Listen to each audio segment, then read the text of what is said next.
Assalamualaikum warahmatullahi wabarakatuh. Bismillah, alhamdulillah, wassalatu wassalamu ala rasulillah wa ala alihi wa sahbihi wa man tabi'ah wa ba'du.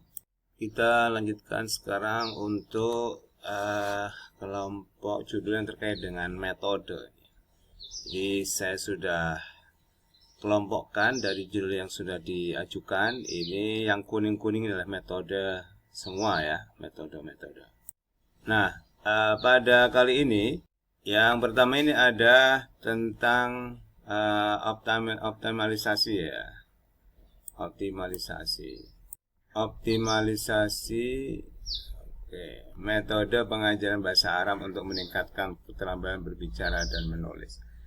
Judulnya ini terlalu banyak variabel ya. Ini biar jadi penelitian itu harus lebih spesifik, itu lebih baik. Lebih fokus pada satu hal itu lebih baik. Ini ada dua, maka tidak terlalu spesifik ya. Jadi tidak spesifik, ini harus pilih salah satu. Kemudian optimalisasi ini juga apa ya, judul yang saya tidak tahu maksudnya apa. Apakah mengoptimalkan? Maksudnya gini, jadi kan seperti yang sebelumnya saya sampaikan ya. Jadi kita meneliti itu ada sesuatu yang positif, yang bagus. Kalau misalnya peneliti ini menganggap di situ ada optimalisasi metode, nah metodenya apa yang dioptimalkan itu, yang ada di sekolahan itu ya. Misalnya di berbicara itu ternyata di situ gurunya itu mengoptimalkan metode langsungkah atau metode sesuatu yang baru, misalnya bermain peran misalnya begitu ya. Ya langsung aja ditulis penggunaan metode bermain peran dalam pembelajaran keterampilan berbicara. Nah jadi begitu ya. Jadi ini harus spesifik ya. Apa yang dioptimalkan di situ ya. Jadi penelitian tuh perlu spesifik pada hal tertentu itu ya. Nah ini harus spesifik ya, tidak bisa ini ya. Ini perlu dirubah ya, dirubah untuk judul yang baru ya. Oke, saya kasih tanda tanya ini. Nah ini ya. Yang kedua, penerapan metode qawaiid terjemah dalam menyampaikan bahasa Arab. Nah judul ini sudah banyak ya, qawaiid terjemah itu. Tuh. Apalagi ini dalam pembelajaran bahasa Arab itu bagian mana? Apakah semua? Karena bahasa Arab kan ada 4 keterampilan, ada unsur-unsur, itu yang mana yang digunakan metode qawaiid terjemah? Apakah semua? Saya kira kan tidak. Ya. Karena masing-masing keterampilan punya metode spesifik yang sesuai. Nah, maka ini tidak bisa. Jadi tidak bisa menggunakan sesuatu yang umum gitu ya. Tuh. Jadi juga sama, ini harus diganti ya. Efektivitas metode Al-Fatih dalam meningkatkan kitab kuning santri. Coba ini tadi ya, seperti yang saya sebutkan, efektivitas dihilangkan kalau maunya kualitatif. Jadi cukup penggunaan metode Al-Fatih dalam pembelajaran kitab kuning. Nah, tidak usah kata meningkatkan, karena meningkatkan itu merujuk kepada penelitian tindakan kelas atau penelitian kuantitatif yang eksperimen. Jadi kalau ini yang dimau kualitatif, maka cukup ini tadi penggunaan metode Al-Fatih dalam pembelajaran membaca atau pembelajaran kemampuan membaca kitab kuning atau keterampilan membaca kitab kuning. Nah, nggak usah santri, nggak apa-apa di pondok. Nah, gitu ya. Pastikan memang belum ada yang meneliti tentang metode Al-Fatih. Tuh. Kemudian berikutnya efektivitas penerapan metode dan drill. Nah, ini salah satu aja ya. Jadi sekali lagi spesifik, pilih salah satu. Ini kan dua nih, ada qawaiid, ada drill. Tuh. Nah, jadi kalau sekali lagi ini dihilangkan, penerapan atau penggunaan metode qawaiid dan qawaiid terjemah. Kalau qawaiid terjemah ini kan jadi satu memang namanya ya. Dalam pembelajaran tata bahasa. Nah, ini dihilangkan, meningkatkan ya. Itu. Oke. Implementasi metode qawaiid dalam qiraah. Nah, ini kooperatif ini kan banyak sebenarnya ya. Metode kooperatif itu kan banyak ininya, macamnya. Ya, kalau memang di sekolahan ini yang mau diteliti itu adalah banyak metode yang digunakan dan semuanya masuk rumpun kooperatif, ya boleh saja. Ya, asalkan memang di situ nanti kalian dalami, di situ ada jigsaw misalnya, ada everyone is teacher here, ada snowball dan sebagainya, itu boleh ya.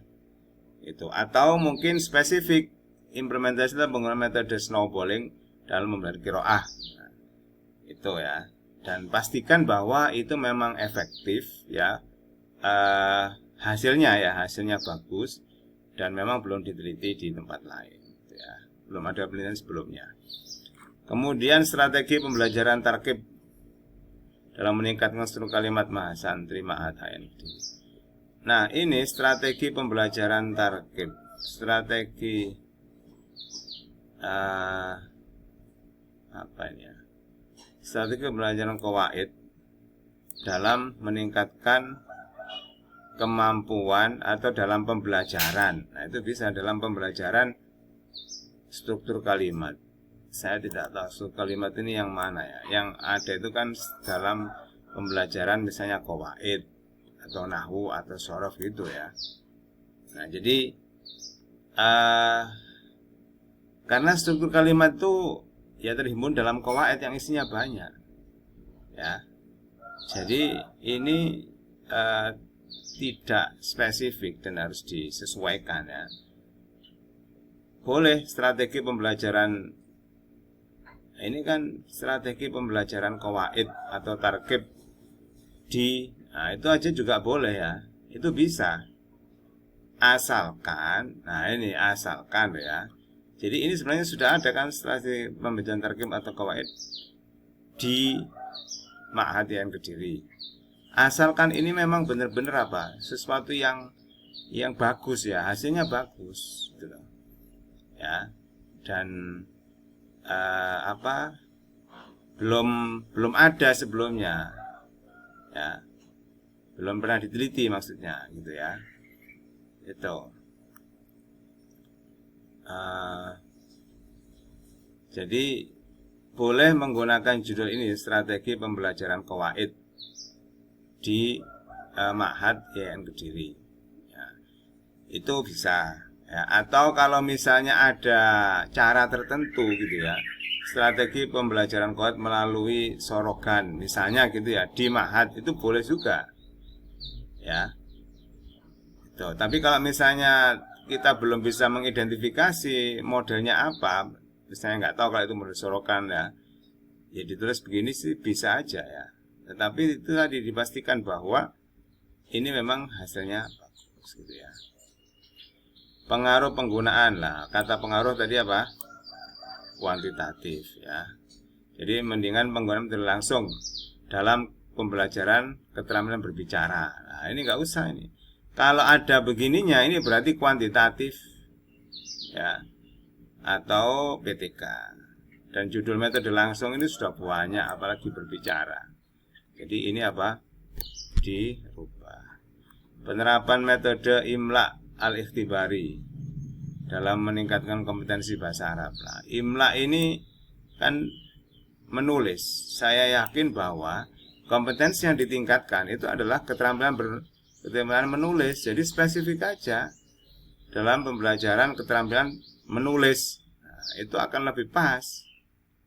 Ya. Karena tidak mungkin imla ini kemudian digunakan untuk yang lain ya. Ya, kecuali memang itu bisa untuk semuanya.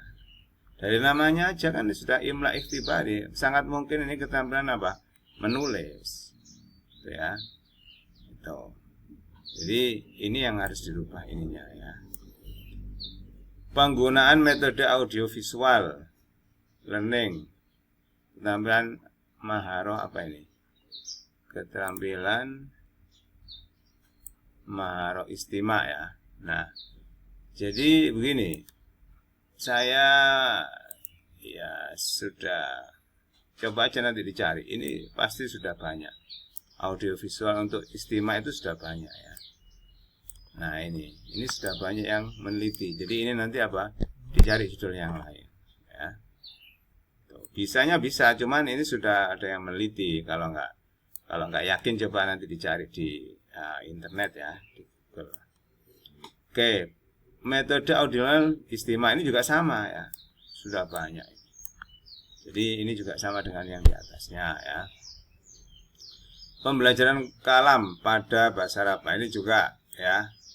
Kalau ini kan bisa saja strategi atau metode pembelajaran maharah kalam di MTSN. Ini nggak usah bahasa Arab karena pasti kalam itu bahasa Arab. Ya, di MTSN. Apakah ini boleh-boleh asalkan ya, asalkan ini memang menampakkan hasil yang sangat luar biasa dan bagus ya. Itu. Dan memang belum ada yang meneliti ya. Tuh. Jadi hanya dengan misalnya strategi pembelajaran kalam. Kalau misalnya di MTSN itu spesifik gitu ya, maka bisa menjadi judul penelitian. Tuh. Misalnya dia punya karakteristik, oh di sini dimulai dengan placement test, kemudian dilanjutkan dengan karantina, kemudian dilanjutkan dengan apa, itu kan bukan sebuah tahapan-tahapan ya. Itu bisa. Tapi kalau misalnya ternyata ketemunya metode ini metode langsung ya kan berarti sama dengan yang lain. Jadi ini bisa kalau dia spesifik yang punya ciri di sekolahan itu. Metode muhadasa, saya tidak pernah mendengar metode muhadasa ya. Yang ada itu kan pelajaran muhadasa. Kalau misalnya ada dasarnya boleh ya. Kalau ada dasarnya kalian boleh pakai ini. Cuman dicek dulu ya. Sangat mungkin ini juga sudah banyak ya. Sudah banyak yang meneliti gitu ya. Oke. Implementasi metode sesuai dengan minat belajar. Nah, ini silakan nanti dicek dulu studi terdahulunya ya. Apakah sudah ada yang meneliti terkaitnya dengan minat apa belum. Kalau memang belum bisa dilanjutkan. Kemudian meningkatkan kemampuan maharah kalam dengan metode langsung. Sama ini ya. Ini kan penggunaan metode langsung dalam pembelajaran kalam. Nah, ini juga sudah banyak ini ya. Penerapan model-model yaumiyah atau bicara ini juga sama ini ya. Ini saya kira sudah banyak. Coba dicek nanti ya. Kalau memang belum banyak boleh, tapi kalau sudah ada yang meneliti ya maka ini tidak bisa. Pengajaran bahasa dengan komunikatif dalam perspektif sosiolinguistik. Nah, saya nggak tahu. Yang nulis ini kira-kira sudah paham dengan judulnya ini apa enggak ya? Karena ada banyak variabel di sini ya. Komunikatif, sosiolinguistik. Ya. Kalau memang benar-benar dipahami ini punya ciri tersendiri gitu ya, maka bisa saja boleh ya.